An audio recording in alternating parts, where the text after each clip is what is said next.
Muito bem, vamos lá para a aula 3. Eu vou exibir agora o compartilhamento. Se vocês tiverem problema aí para visualizarem, é só me avisar. Prontinho? Todos vendo? Sim. Ok. Ok. Muito bem. Então, Sim. pessoal, eu gostaria de dizer para vocês o seguinte, que nós chegamos agora num momento importante do nosso curso. Por quê? Porque até agora nós vimos as formações pré-modernas, né? Estados, tipos de Estado que é considerado pré-moderno, ou seja, antes do Estado moderno. O Estado moderno é o nosso atual. Ele é um fenômeno relativamente recente, data aí de uns 500, 600 anos, dependendo do lugar que a gente faz menção, tá? Então, um fenômeno relativamente recente. E ele tem um impacto enorme nas nossas. Só para vocês terem uma noção, quem te reconhece como alguém que está vivo, que está morto, você, muitas vezes, para se definir, você se define como brasileiro, né? Como mexicano, como americano, como francês. Se você está fora do seu país e alguém pergunta quem é você, muito provavelmente você vai falar que você é um brasileiro. Então, ele é um elemento importante de constituição da nossa identidade. E agora nós vamos ver, a partir da aula 3, como que esse Estado ele se constituiu, como que ele se formou. Tá? Então, a aula 3 fala sobre o surgimento e o conceito de Estado moderno. Vamos aqui para os nossos objetivos, vamos conhecer os antecedentes históricos do Estado moderno, vamos caracterizar os fatores que propiciaram o processo de formação desse Estado e vamos conceituá-lo na aula 3, que é uma aula relativamente curta. Tá? Então, aqui, ó, vejam que eu recupero algumas informações da aula 2, né, e coloco referências para vocês se aprofundarem, se quiserem se aprofundar aqui na lateral. Às vezes vai aparecer aqui embaixo, enfim. Então, vejam bem, quais são os antecedentes históricos do Estado moderno? Olha, é o período medieval, e entre o período medieval e o Estado moderno, nós temos o que é conhecido como período estamental. Tá? Vamos caracterizar esses períodos aqui. Conforme eu disse no final da aula passada, as grandes características do período medieval, as invasões bárbaras, o feudalismo, né? Aí dentro do feudalismo nós temos a fragmentação política, a divisão da Europa em vários feudos, né? Controlados por senhores feudais com muita autonomia, e a economia ela ganhou uma base rural, né? Foi ruralizada. Só no finalzinho das invasões bárbaras, por volta do século XI e XII, lá no final das invasões bárbaras, é que as cidades voltam a crescer. O comércio volta a se recuperar, né? Porque as cidades retomando o seu crescimento é um ambiente propício para negócio. Então, o comércio ele surge também com um reflorescimento, né, das cidades. Tá? E aí vem uma nova classe que ainda não tem importância, né? A burguesia ainda não tem importância política, mas vai ter no futuro. Né? Entre o período medieval e o Estado moderno, então, por volta dos séculos XIII, XIV, XV, lá na Europa, aí eu estou falando do cenário da França, da Inglaterra, por exemplo, nós temos o período estamental. O que é o período estamental? Bom, o período estamental é um período em que aquela fragmentação excessiva do poder entre senhores feudais, ela foi superada, né? Foi superada. Então, o período estamental é um pouco que uma etapa intermediária. Se o período medieval é um período de muita fragmentação e o Estado moderno é um período de unificação do poder nas mãos do rei, inicialmente, né? Inicialmente, o período estamental ele representa a passagem de um para o outro. Ele mostra que, aos poucos, aquela fragmentação ela vai deixando de existir, os nobres vão se unindo para lutar contra o rei, os príncipes, mas lá no final, em grande parte dos casos, os príncipes e reis são vencedores, né, expropriando o poder dos nobres de julgar, de tributar, de cunhar moeda, de contratar mercenário para lutar, né? Enfim, de julgar, não sei se eu falei julgar já, enfim, é o poder militar, econômico, tributário, financeiro, né? Administrativo, né? Então, tudo isso o rei ele vai querer controlar, querer colocar tudo nas suas mãos, tá? Então, quando ele consegue fazer isso, quando ele consegue unificar todo esse poder nas suas mãos, controlar uma área extensa, dominar uma área em que tem vários senhores feudais, né? Ele consegue falar e impor ao senhor feudal, aos senhores feudais, o seu poder e dizer: agora vocês não podem mais tributar, só eu posso. Quando ele começa a fazer isso, surge o Estado moderno. Tá? Então, o Estado moderno ele é resultado de um processo de monopolização, de centralização do poder nas mãos de uma autoridade. Tá bom? Então, nós vamos explicar esse processo aí de centralização para vocês já já. Né? Então, aqui, ó, o Paul Laband, que é alemão, eu escolhi um trecho aqui, tanto do Laban quanto do Hermann Heller, que vai mostrar para vocês como que havia fragmentação política no período, né, medieval, né, no período estamental. Essa fragmentação é menor, mas ela ainda existia. Olha o que o Laban fala. Ó. Desde o século XIII, aí nós estamos falando dos anos 1200. Então, desde o século XIII, não houve na Alemanha um verdadeiro poder estatal.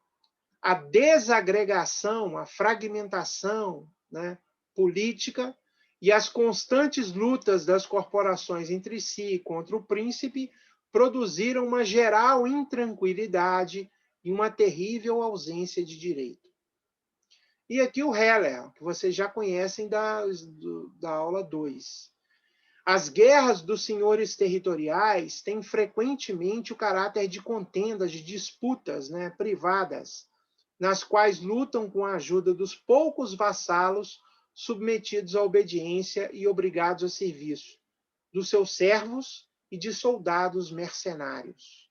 Soldados mercenários era muito comum nessa época, tá? Os príncipes tratam com as suas corporações como se tratassem com aliados, em plano de igualdade. É o que eu falei para vocês, que no período medieval, os príncipes eles não estavam muito acima dos demais em termos de poder. É claro que ele tinha um grande poder, mas ele podia encontrar nobres que rivalizavam com esse poder, né, que ele tinha. Então, ó, os príncipes tratam com as suas corporações como se tratassem com aliados, em plano de igualdade, e com frequência têm que se aliar com outros senhores territoriais para se imporem aos seus próprios súditos. Né? Só para vocês verem como é que o cenário era um cenário de grande instabilidade política. E aqui o processo de formação do Estado moderno, como eu estava dizendo para vocês, ele consistiu numa espécie de concentração, de unificação, de centralização do poder nas mãos do príncipe ou do rei, né? Isso que vai gerar o Estado moderno. Aí você pode perguntar, mas professor, centralização de que tipo de poder? Por exemplo, nós não vimos que na Idade Média não tinha o pluralismo jurídico? A igreja disputava com o senhor feudal, que disputava com o seu suzerano, quem podia fazer as leis para uma determinada localidade, quem julgava os crimes numa determinada localidade. Não tinha isso. Então, o processo de centralização significa um momento em que o rei vai falar assim, ó, agora, aqui neste território que eu controlo, só é válido um direito. Qual? O meu. Aquele direito que eu faço. Aí acaba o pluralismo jurídico.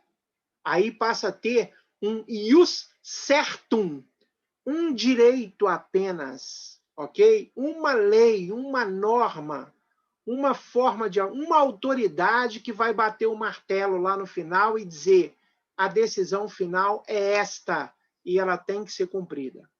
Então, a centralização no que diz respeito ao poder militar, ela se revela da seguinte maneira: antes, lá no período feudal, cada nobre podia contratar o seu exército, contratava mercenários, compunha o seu exército com servos, com outros nobres que podiam dar sua contribuição, menores do que ele. Enfim, cada um podia formar o seu exército. Aí o rei vai falar assim: a partir de agora acabou esse negócio de exército particular. Não existe mais. Agora existe apenas o exército nacional. Então agora ele vai passar a construir aquela ideia de monopólio da força, né? Ele vai proibir os particulares de possuírem armas que possam rivalizar com ele, rei. Ok? Então, ele vai fazer isso. O monopólio da tributação, o que significa isso? O processo de centralização do poder de tributar.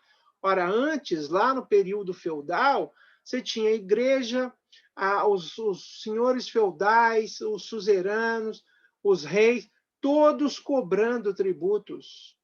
Agora o rei vai falar assim: agora quem recolhe tributo aqui sou eu apenas. E reparto conforme os critérios que eu definir, conforme a obra que eu achar que deve receber prioridade e etc. Então vejam bem, esse processo de centralização, de monopolização do poder nas mãos do rei é o processo responsável pela formação do Estado moderno. Então, eu vou repassar alguns pontos aqui do slide 5, que é um slide importante, que vai reforçar essa ideia, tá? E aqui toda a bibliografia, né, do slide 5 aqui para vocês, ó, tá? Terem como, se quiserem consultar depois. Aqui, ó. A evolução para o Estado moderno consistiu em que os meios reais de autoridade e administração, que eram de domínio privado, se transformassem em propriedade pública, em que o poder de mando que se vinha exercendo como um direito do indivíduo se expropriasse em benefício do príncipe absoluto primeiro e depois do Estado. Então, o que está dizendo aqui? Está dizendo que os meios necessários para você impor a sua autoridade e administrar um território, que eram de domínio privado, ou seja, cada senhor feudal tinha esse poder, administrava o seu feudo, tinha autoridade para administrar esse seu feudo, então era de domínio privado, se transformasse em propriedade pública, ou seja, agora deixou de ser privado, agora vai passar a ser do rei, que controla o Estado. A figura do Estado, ela se confunde neste primeiro momento com a figura do rei, ou do imperador, enfim, dependendo da situação. Às vezes você tem imperador, outras vezes rei. O nome varia, né? Então, Papa é sinônimo de rei, é um título. Kaiser, czar, emir, sultão, enfim. Você tem inúmeros nomes para rei, ok? Inúmeros. Então, essa figura mais importante politicamente dentro de um território é que vai expropriar, tirar esse poder dos nobres, dos senhores feudais e direcionar esse poder para ele apenas, né? Para ele. Então aqui, ó, que o poder de mando que vinha se exercendo como um direito do indivíduo se expropriasse em benefício de quem? Do príncipe absoluto primeiro. Quando eu estou falando príncipe aqui, não é o filho do rei necessariamente. Príncipes é o primeiro, aquele que comanda determinado território, tá? Então vejam o príncipe como o primeiro, aquele que dá a ordem, aquele o primeiro na estrutura de poder.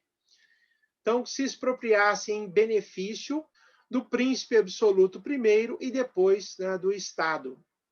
Ok? Então, esse processo de centralização, né, de monopolização, é que vai caracterizar o Estado moderno. E aqui eu detalho mais ainda, ó. Processo de monopolização e centralização. Como ele se dá? O Estado moderno resultou de um processo de centralização. Essa centralização ela foi o quê? Administrativa, né? O rei vai passar a criar o funcionário público, aquela pessoa que ele vai escolher para compor a estrutura do Estado, com base em conhecimento técnico, que não é porque é o filho de Beltrano, que não é porque é a pessoa da mesma religião que a sua, mas é porque ele sabe fazer o que ele tem que fazer. Então, ele vai criar a burocracia especializada para auxiliar o Estado no processo de dominação que o Estado exerce sobre uma sociedade. Essa centralização ela é jurídica. O rei vai falar agora quem faz a lei, julga os casos aqui sou eu, são os meus funcionários ligados à minha estrutura do Estado. Essa centralização ela é econômica, porque ele vai dizer quem recolhe tributos aqui sou eu, quem cobra impostos aqui sou eu, quem taxa aqui sou eu apenas, os outros todos estão proibidos de taxar. E a centralização ela é também militar, porque o exército passa a ser só do rei, né, que comanda um Estado. Então, um exército nacional. E, aos poucos, a ideia do mercenário ela vai sendo posta de lado, em razão da preocupação com a lealdade, com a fidelidade do soldado a uma dinastia, a um rei, a uma nação. Muito bem, então, ó, resultou desse processo de centralização administrativa, jurídica, econômica e militar do poder nas mãos do príncipe, que busca o controle total dos meios de organização política. Ele vai expropriar aí os portadores privados e autônomos de poder, ou seja, ele vai tirar esse poder dos nobres para colocar nas suas mãos, tá? E aqui, ó, eu desmembro o poder militar, o poder tributário econômico, né, a questão administrativa, tudo aqui explicado aqui para vocês. Eu não vou ler de novo, porque foi exatamente isso que eu acabei de falar para vocês em mais de uma vez, tá? Então, no slide 5, nós temos o processo bem definido. E aqui, no slide 6, a definição do Hermann Heller de Estado moderno. Então, o Estado moderno é essa instituição que representa essa centralização de poder toda que nós falamos aí no slide anterior. Notem bem quantas vezes a palavra unidade, único, um só, uma, aparecem aqui nessa definição. O Estado moderno constitui-se em uma unidade de poder contínua e fortemente organizada, com um só exército, que era, além disso, permanente, ou seja, não interessa se está em guerra ou se está em paz, porque lá no período feudal, os mercenários eram contratados só quando tinha guerra, né? Só quando tinha guerra. E aí procurava se economizar, dispensando os mercenários em períodos de paz. Agora, aqui no Estado moderno, não. O exército está constantemente mobilizado, seja em épocas de paz, seja em épocas de guerra. O que ele faz em épocas de paz? Treina a guerra. Treina a lutar quando o momento da guerra chegar, né? Então, ele é um exército permanente, uma única hierarquia de funcionários ligadas a esse Estado, controlado por um rei no primeiro momento, que vai ser um rei absoluto, né? O poder dele vai ser enorme, a influência dele vai ser enorme. Não é à toa que o Paulo Bonavides, um outro teórico, ele chama o absolutismo, ele nomeia a primeira fase do Estado moderno como a fase do absolutismo, né? Poder absoluto do monarca. Então, uma única hierarquia de funcionários e uma ordem jurídica unitária, uma só ordem jurídica derivada, né, do monarca, posta para um Estado, impondo aos súditos o dever da obediência, e ele tem condição de impor, né, porque ele vai construir o monopólio das armas, ele vai proibir os outros de terem armas, ele vai criminalizar o uso das armas, como acontece hoje.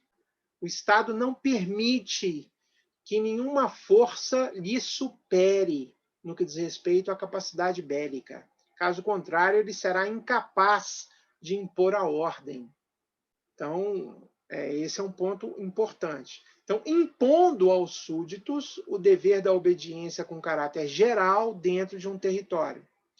Em consequência da concentração dos instrumentos de mando militares, burocráticos e econômicos em uma unidade de ação política, surge aquele monismo de poder. Então, se lá no período medieval nós falamos de pluralismo, né? Pluralismo político, pluralismo jurídico, aqui nós falamos de monismo, é um só, relativamente estático, que diferencia de maneira característica o Estado da Idade Moderna do território medieval. Então, aqui, nessa definição do Hermann Heller, os principais elementos do conceito de Estado moderno. Então, se alguém perguntar para você, mas qual o conceito de Estado moderno? Você vai lembrar que o Estado moderno ele é resultado de um processo de concentração do poder nas mãos de um rei, inicialmente. Depois ele evolui, né? Muda de fases. Aí nós já vamos falar isso em outras aulas. Mas inicialmente seria isso, tá? Muito bem. E quais elementos, se não me engano, esse aqui é o nosso último slide, e aí finalizamos a nossa aula.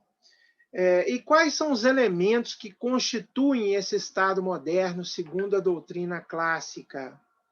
Bom, os elementos são esses que eu exponho aqui. Ó. Eu coloquei soberania, território e povo, porque a doutrina clássica ela considera esses três, majoritariamente, né, a doutrina clássica majoritariamente, ou seja, o maior número de doutrinadores adotam essa visão aqui, ó, de que existem três elementos constitutivos do Estado moderno: a soberania, o território e o povo. E o elemento finalidade, eu coloquei aqui em linha tracejada e de outra cor, um azul um pouco mais claro, para mostrar para vocês que ela não é consenso, mas que aqui no Brasil ela é bastante famosa, tá? Como decorrência da influência do Dalmo Dall'Ari, do Miguel Reale, desses autores que são importantes quando se estuda a teoria do Estado aqui no direito brasileiro. Então, aqui no Brasil, a finalidade é um elemento que aparece também destacado e, por isso, nós vamos contemplá-lo na próxima aula, tá bom? Então, estamos aqui terminando a aula 3, uma aula curta, dizendo para vocês que os elementos, ou seja, você pode entender, as principais características do Estado moderno são a soberania, o território, o povo e a finalidade. A soberania, porque o poder que o Estado possui é um poder soberano. Acima do poder do Estado não existe nada. O Estado ele tem o maior poder dentro de um território e sobre um determinado povo.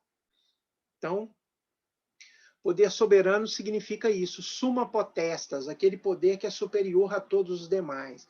Ele exerce esse poder dentro de um limite físico, que a gente chama de território, tá?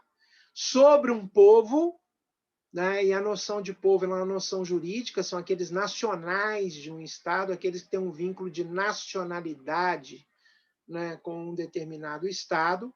E, segundo alguns doutrinadores, muito presentes aqui no Brasil, o Estado, como uma instituição, uma organização, ele teria também objetivos, teria finalidades, teria fins.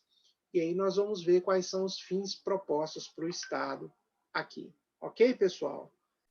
Ok, então que bom que foi tranquilo. Se tiverem alguma dúvida, alguma questão, é só acionar o professor pelos nossos contatos.